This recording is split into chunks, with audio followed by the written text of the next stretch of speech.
When we start thinking about wanting to help provide care for our loved ones, our aging parents, and they're wanting to stay at home, there are so many questions to ask. And I think, though, the most important thing to start with is really what is it? Because I know when I hear the terms home care, home health care, before they kind of sounded like the same thing to me, but they're actually really different. Well, I think there's lots of confusion about everything. For me, I always get in trouble saying assisted living, independent living. And again, there's a big difference. There's differences in lots of things. And that's where it's good to go to an expert to find out what is real and what is not, or what you're kind of making up in your head.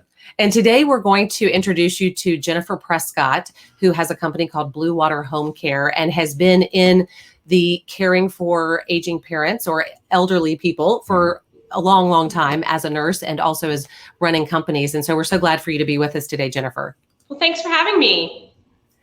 Let's start with, because as I mentioned, we want to talk about when is the right time to bring people in. But I think before that, we actually need to know the big question. What kind of care do we need and what are we bringing in? And so help us understand the difference between home care and home health care.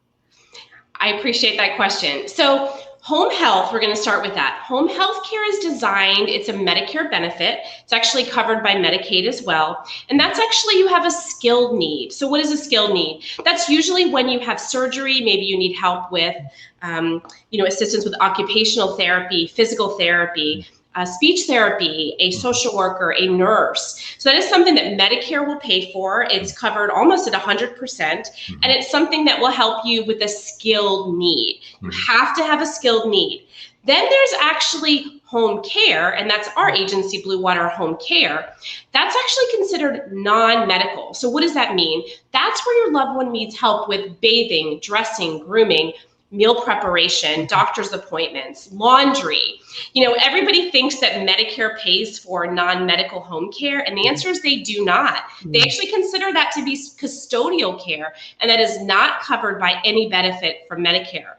Now, when I say that, there are a few things. There are a few agencies, like there's sort of Medicaid, and also some Medicare waiver programs that do sometimes have a small benefit that actually will pay for home care, but it's not a lot. It may be 1 or 2 hours. And a lot of agencies aren't working with those companies due to the fact that the reimbursement is just so small.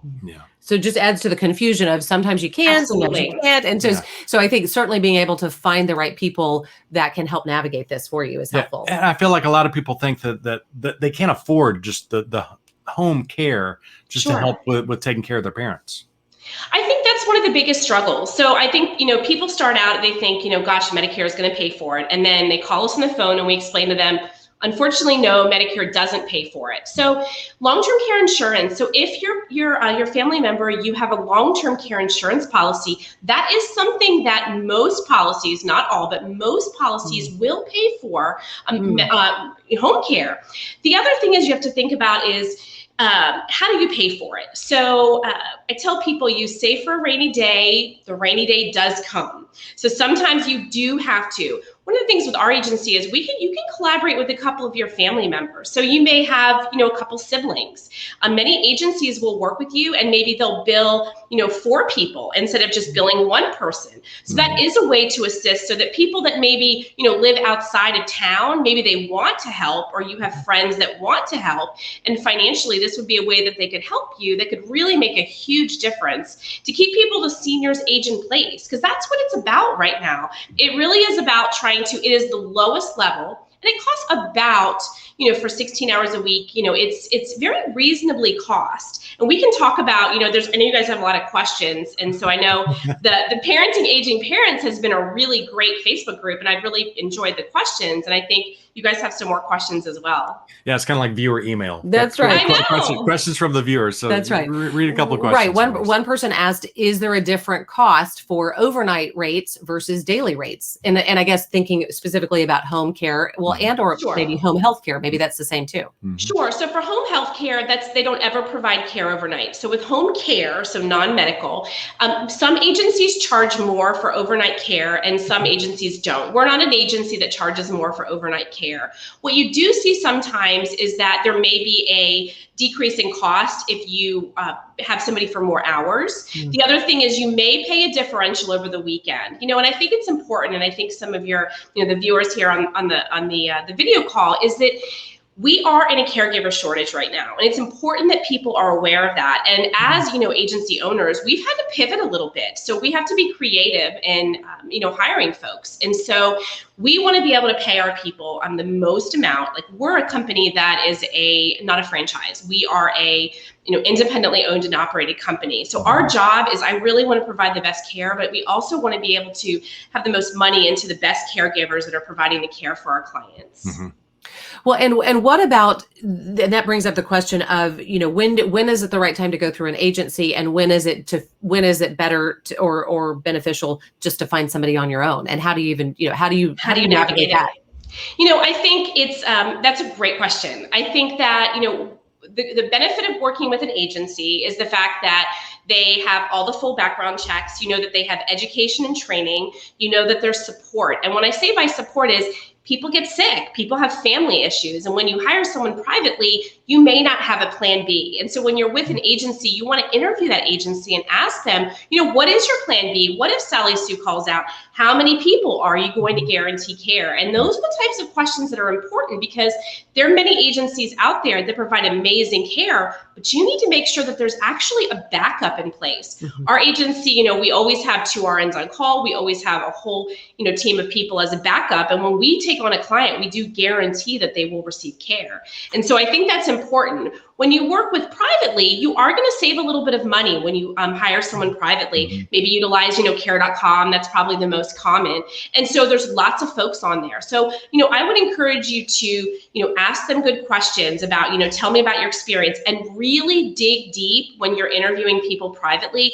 Mm-hmm. Dig deep on their experience and actually where they've worked before, because it's really easy to put things on a reference and have them just call their friend, and everybody's friend's going to tell them you're great. But really try to dig deep on that and find out who they work for, the family members, and ask, qualifying questions like, how long did they work with you? Tell me their best qualities. Where do you find their weaknesses are? Did they ever call out sick? What did that look like? Did they give us enough time? Because that's the kind of thing, because people rely, when you have somebody who's aging in place and they cannot be left alone. Many of us, I'm in the sandwich generation, I've got to work. And so I need to make sure that someone is there to support my family member as well. I think that's what scares a lot of people, is that, yes, I have to go somewhere and your elderly parent is here in the home. So you're basically opening up your home to someone, whether it's home health care or home care. How much do you really need to investigate, get background checks, so to speak? You really need cameras, to check. Yeah. How much do you really need to check about protecting yourself? I think you do need to protect yourself. I think that, asking friends who they recommend with an agency, and that's good with any agency that you work with. It doesn't matter if it's a roofer. You want people do business with people they like, know, and trust. And so start with your friends, start with a group, ask them their experience, and then kind of move from there. I think that, some people, we want an easy fix, and there isn't an easy fix because you're dealing with people. And so we want to make sure that we provide a good fit. You want to make sure that the person you choose or the agency does do background checks, and that is required. So in the state of Texas, it is required that they do background checks. Our company does both local and national, because local is the state of Texas, but that's actually not required by the state of Texas. You only have to do the state of Texas. We go a step further and we do national background checks. We think that's important. Kim, you asked about video cameras. I'll be honest with you, I'm a huge proponent of video cameras. I think it's a great opportunity. I think that it also can help people that are not quite, or you're not sure if your family member really needs home care yet.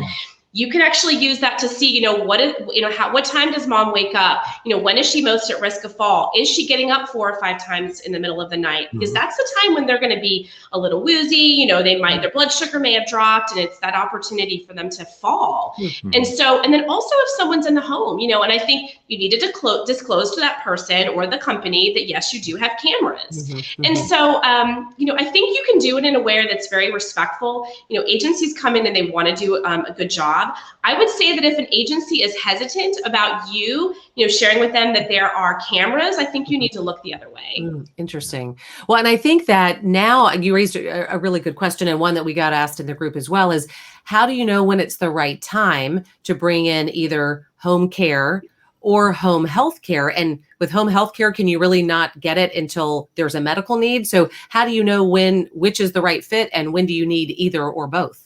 Sure. So we'll start with home health care. So that's the skilled need. That's when, someone maybe goes to, most common is when they go to the hospital. So they go to the hospital, maybe they have congestive heart failure, maybe they had a fall, maybe they had a knee replacement or a hip replacement, maybe they have congestive heart failure or heart disease or lung disease where they're having new medications and you're having to, check your weights on a daily basis. You're making a lot of fluctuation on medication management. Maybe there's a wound.